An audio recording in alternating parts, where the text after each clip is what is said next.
Ka-coffee, nakikita nyo yung picture na yan?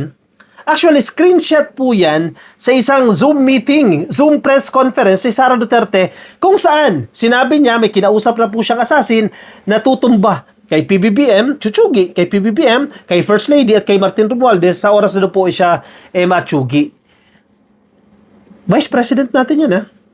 Pero kung titingnan mo, parang hindi stable yung kanyang pag-iisip. Parang hindi normal. Na, live yan, ikaw ay Vice President, pagbabantaan mo ang buhay ng presidente. Yung grave threat na yan, isa po yan sa 4 na articles of impeachment o dahilan o mga kasalanan ni Sara Duterte kung bakit dapat po siya matanggal sa kanyang pwesto.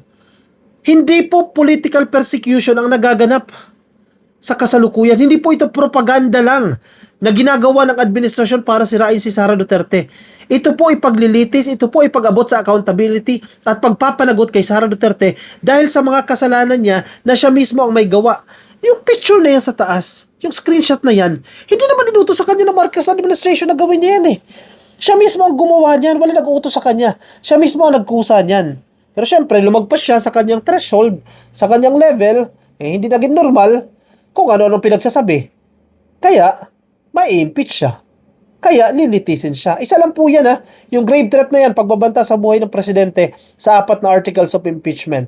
Yung iba po, yung unexplained wealth, yung pagwawalda sa confidential funds, at bribery, panunuhol sa mga opisyal niya, dyan sa DepEd at sa OVP. Again, hindi po ito propaganda, kailangan managot ang dapat managot. As simple as that. Kaya ituloy ang impeachment. Yung mga tao dyan sa Senado, huwag niyong pagtakpan si Sara Duterte. Alan Peter Cayetano, gawin mo yung trabaho mo. At hindi lang ikaw, Alan, yung mga majority senators, mga DDS senators, kapag hinarangan ninyo yung mga ebidensya dito sa impeachment case si Sara Duterte, nilalabanan mo ang katotohanan, hahabulin ka ng taong bayan. Nandiyan ka sa Senado para maging senator judge, hindi ka abogado ni Sara Duterte. Hayaan mo ang prosecutors na magpresenta ng kanilang mga ebidensya, huwag mong harangin.